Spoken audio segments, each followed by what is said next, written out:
सिंहासन खाली था और वंश आगे बढ़ाने वाला कोई नहीं। सत्यवती गहरी चिंता में डूबी हुई थीं। उन्हें समझ नहीं आ रहा था कि अब क्या किया जाए। भीष्म उनके सामने खड़े थे, लेकिन उनकी प्रतिज्ञा हर रास्ता रोक रही थी। तभी सत्यवती के मन में एक विचार आया, एक ऐसा रहस्य जिसे उन्होंने वर्षों से छुपा रखा था। उन्होंने भीष्म से कहा, एक उपाय है, लेकिन इसके लिए हमें अतीत को याद करना होगा। सत्यवती ने बताया कि विवाह से पहले उन्हें एक पुत्र प्राप्त हुआ था। वो पुत्र थे महान ऋषि वेदव्यास, ज्ञान, तपस्या और शक्ति से भरपूर। सत्यवती ने तुरंत व्यास को बुलवाया। जब व्यास आए तो सत्यवती ने उनसे आग्रह किया, हस्तिनापुर के वंश को आगे बढ़ाने के लिए तुम्हें नियोग की परंपरा निभानी होगी। व्यास ने धर्म और कर्तव्य को समझते हुए यह प्रस्ताव स्वीकार कर लिया।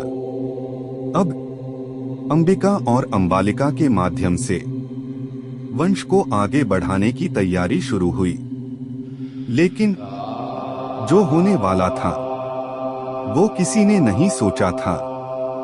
जब व्यास अंबिका के पास गए तो उनके तेजस्वी और कठोर रूप को देखकर अंबिका ने अपनी आंखें बंद कर ली और इसी कारण जन्म हुआ एक ऐसे पुत्र का जो जन्म से ही अंधा था।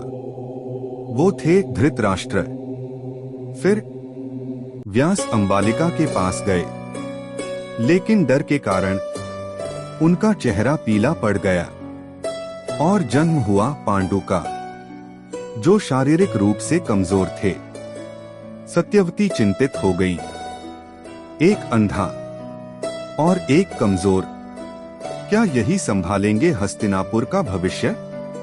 तभी एक तीसरा उपाय किया गया।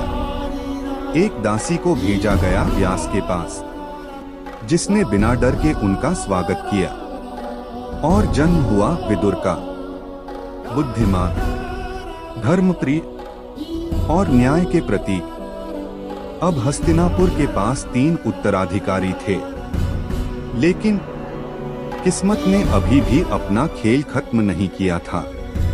इन तीनों में कौन बनेगा राजा और किसकी किस्मत बदलेगी पूरे इतिहास को? जानिए पार्ट 7 में।